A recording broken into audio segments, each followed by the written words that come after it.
Hey internets. First of all, this video has no sponsor, but since I'm gonna be making fun of some commie stupidity in this video, I'm gonna put a couple of my anti-communist shirts on sale. Both Commies Ride Free and Inoperable shall be on sale on the merch store. So if you want to support the channel while also getting some excellent quality swag, a link for those will be in the description below. But anyways, one thing I've noticed about the socialists and tankies and whatnot who act as apologists for the Chinese Communist Party is that not only are they completely blind to basic logic and reasoning, but they're also kind of completely insane in many ways. Specifically in ways that are actually kind of funny. So yeah, this is going to be a follow-up to my more serious video, which was refuting the main cope that they have, which is the cope that the Chinese Communist Party became successful through communism, when in reality they are neither communist nor are they really that successful. Whereas with this video, I'd like to showcase just how out of touch with reality you have to be to unironically defend the CCP. Let's start with this one. Zoran Mamdani on Twitter says, "A society that produces billionaires while millions go hungry isn't successful, it's broken. I don't think we should have billionaires, full stop." And then the response being, "A socialist sees a luxurious lifestyle and says no one should live this way. A capitalist sees a luxurious lifestyle and says everyone should live this way." To which a Gen Zedong member, which if you don't know, that's a subreddit for people who are pro-Chinese Communist Party, states that that's just a terrible argument. When of course that's actually a perfectly reasonable argument. The entire point of how the free market helps the working poor is that those of us who support it, we've recognized that the main thing that helps the working class is really just economic growth. And so when capitalism comes in to free the market from regulation, when you do that, often within the generation, you will see an improvement in the quality of life at the bottom. And of course, to reach the same quality of life as billionaires, well, that does take a while. But the thing is, the history shows that it did indeed happen. If you are working class in the United States, you actually enjoy a quality of life that is higher than that of millionaires from back in the 1800s in the United States. If you had the choice between, say, being a railway CEO back in those days, or as the working class today, you're better off in the US as working class today. Whereas communism, on the other hand, socialist programs can make people more equal, but then it stunts the growth. That's why when you look at places like North Korea today, it almost looks like they're frozen in time in the 1960s or 70s or something. And so while it may seem counterintuitive to a person who doesn't really understand economics, it is actually more generous to the working poor to be in favor of capitalism. And of course, do Reddit communists understand this? No, of course they don't. The first response to this is the capitalist sees the luxurious lifestyle and thinks I should live this way. They are incapable of considering anyone else any further than how they would benefit the capitalists. That's probably even being generous to them. And this perfectly highlights the tanky mentality in terms of capitalism. A lot of these people have spent so long in an echo chamber that a huge portion of their arguments end up being complete straw man arguments or moralistic fallacies. Or of course in this case both. And so they have absolutely no understanding of what the opposing side actually believes. Next up is this one from r/moving to North Korea, which apparently used to be a parody subreddit, but is now an actual unironic defender of the CCP as well as the North Korean government subreddit. And what we have here is the amount of fuel this singular man has given to Western xenophobia and anti-communism is astounding. It needs to be studied. David Zhang of the China Fakes Everything series. Now this is a perfect demonstration of two different kinds of weird ways that tankies like to think. The first of these is that they really like dumb rhetoric. People love to spin things that aren't phobias as phobias. They think that by calling criticism of something a phobia, then that criticism somehow magically becomes less valid. And midwits love doing this for some reason. They think that if they can just ignore what the other side is saying and instead spin their views as a phobia, then that just means they win the argument. It's kind of silly, kind of fascinating, really. Honestly, maybe that's what really needs to be studied here. And the other hand is just the tanky mindset of what is propaganda. One of the standard go-to tanky arguments against anything that makes one of their favorite totalitarian regimes look bad is to spin it some way as Western propaganda. And thus, anytime an individual leaves one of those regimes, or in some cases has to escape, and then gives a first-hand account of how bad it is to live there, or how crappy and corrupt the government is, the tankies can simply turn their brains off because it's lay Western propaganda. And then even sillier, they'll often cite that government's claim that they did nothing wrong as proof that they did nothing wrong. And they'll cite various media sources from that country claiming so, which of course completely ignores the fact that a lot of these regimes just don't have a free press. Like in the case of China, the CCP has direct control over all media in China, and it is legitimately against the law to criticize the CCP using any any kind of media in China. So of course the media there is always going to say that the Chinese Communist Party didn't do anything wrong, because they're not allowed to say otherwise. That's what happens when you have no free press, so to speak. And sure, I mean, some level they're pedantically correct. A lot of Western media has a lot of propaganda in it as well, but that's because a lot of the Western mainstream media has ties to the Western state, where the CCP on the other hand just goes all in. Next up is this cope. Same driver, 26 years apart in China. 1996 seems to be a steam locomotive. In 2022 it's all nice and modernized, much more speedy train. Look how much better everything looks. Now, in all seriousness, at first this might not seem like it's really much of anything. In fact, it might even seem a little bit wholesome, until you realize what it is they're really saying here, which just kind of goes hand in hand with the claim that China lifted the most people out of poverty, and that Chinese communism led to a great amount of economic growth in the last 50 years, completely ignoring the fact that the reason China was able to lift people out of poverty is because China had the most share of the world's poverty at the time, and all of their innovations in the last 50 years is funded by the private sector that they created. In other words, they just kind of stopped being communist. They're communists in name only. And Tankies just kind of ignore these facts and worship the CCP anyways. So let's look at another cope. Another from Jen Zedong. I'll take projection for 800, Alex. The United States. LOL, in China they pretend nothing happened at Tiananmen Square. United States history, education, and the Indians taught the colonists how to grow corn. Smiley face. Now, this one is kind of another example of a little bit of pedantic correctness. Yes, it's true that United States history is definitely very much watered down. However, in United States history, they at least admit that yes, the colonists did kill a little bit of the Indians. There's no claim that they did nothing wrong. There's no attempt to completely delete it from the history, something that the CCP actually does. The CCP actually claims that they did nothing wrong. And also there's just a little bit of a tu quoque in here. If it turns out that the United States is in fact just as bad as China, then that would just be proof that both are bad. There's no point being proven there. It doesn't take away the fact that the Chinese Communist Party is guilty of a lot of horrible things, and then tries to later cover it up with blatant gaslighting and their total control of the media. So it's like they're comparing a mountain to a molehill and then claiming that because the molehill exists, the mountain doesn't exist. It's an impressively stupid argument. Next scope. Ah yes, from the program we have the Weaguer people proudly waving the flag of the Chinese Communist Party against the Turkistani jihadists supported by the lie of the Weaguer genocide outside the mosque. Yep, we wouldn't be talking about Tankies if we weren't getting into some good old-fashioned genocide denial. That's kind of the way that the Tankies work. They just have to deny anything that their favored regimes are doing wrong, usually with the evidence that because their favored regime said so. Or in this case, oh, a singular image of a Weaguer holding a Chinese Communist Party flag, therefore the CCP isn't doing anything wrong against the Weaguer people. None of those crimes are happening. It's just the total cope here. Just the total lack of reasoning. It's really bizarre. There's plenty of evidence of the CCP subjecting Weaguer people who have done nothing wrong to things like forced labor camps and forced organ harvesting. But hey, all of that evidence just magically doesn't exist because we've got a Weaguer here waving the flag of the Chinese Communist Party. Again, that's the problem with these Reddit echo chambers. These people are so used to never having their beliefs meaningfully challenged that they get comfortable with making obviously stupid arguments that would never pass muster in a neutral setting. I mean, imagine any other genocide being denied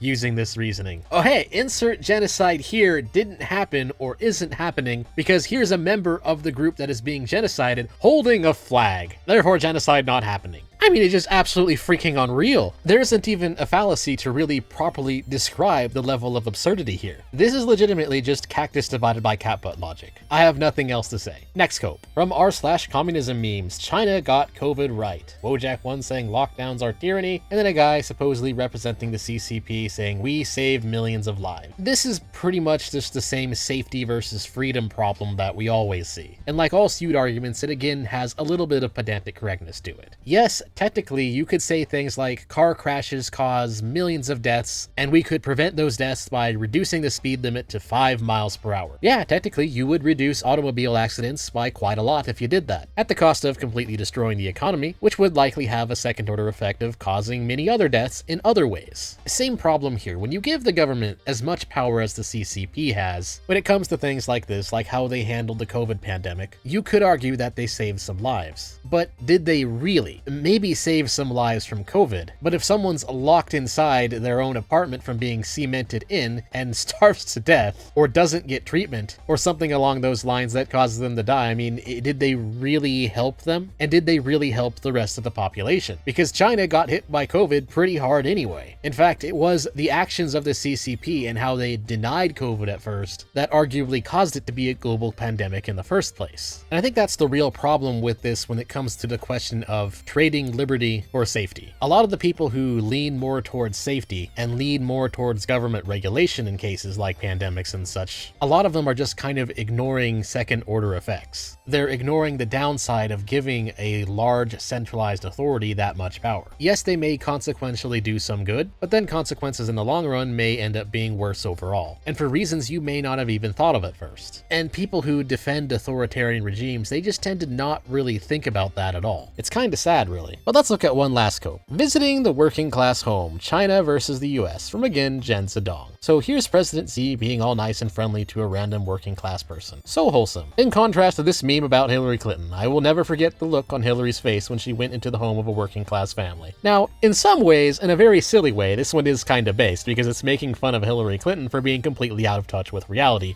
because, well, she kinda is. But on the other hand, this is another case of weird tanky to quoqui, and also just blatant misdirection. People's reactions here don't really matter. I mean, we kind of all know that a lot of US politicians, especially Hillary Clinton, well, these people very blatantly live in a bubble. They have a very poor understanding of what the rest of us Americans put up with. But of course, the comparison to Xi falls flat for two very obvious reasons. The first of which is that it's really just a misdirection from the fact that the United States working class family still lives a lot better than the Chinese working class. In fact, your standard average apartment that you might find someone in the working class in the US living in is honestly in many ways better than the Chinese middle class. And the tankies are just kind of ignoring that in favor of instead looking at how their dear leaders react. But the second problem, and one that really I think reveals the main problem of the tanky mentality, comes down to this comment right here. The people of China seem to genuinely love and respect their leader and are always happy to have him around, and he cares for his people too. The people of America definitely can't say the same. Okay, honestly, do you actually think that President Xi cares about the working class of China, at least any more than a random American politician? The answer is no, obviously he doesn't. It's just that the CCP has much more direct control over the media and much more totalitarian control over what they can get away with and how they treat their people. If these people seen in these clips and seen in these videos and seen in these pictures did not seem to genuinely love and respect their leader and did not look like they were always happy to have him around, then they would be thrown into the labor camps along with the Weaguers. And these people, they're just not even considering that. They're completely ignoring the fact that there is no free press and no freedom of expression in China. And so this guy smiling at President Xi could not get away with not smiling. And this really summarizes the tanky mentality. A lot of their beliefs really do stem from the fact that they just take the propaganda of these authoritarian regimes at face value and just apply no reasoning whatsoever towards questioning that propaganda. They just don't consider any other possibility. Or even worse, they may even have the postmodernist take where they think that because this state media of the CCP doesn't have any internal opposition to it, because, you know, they made it illegal for such opposition to exist, then that propaganda of the CCP magically becomes true. And that effectively summarizes the mentality of the tanky. Their epistemology really is just appeal to authority. Kinda funny, but again, kinda sad. And that's all I have to say. Thanks for watching. Please like, share, comment, and subscribe, and also if you enjoy my content, you can support me on Ko-Fi, Subscribestar, or by buying some merch, again which some of the anti-commie shirts are now on sale. So yep, again, thanks for watching. That is all. Till next time.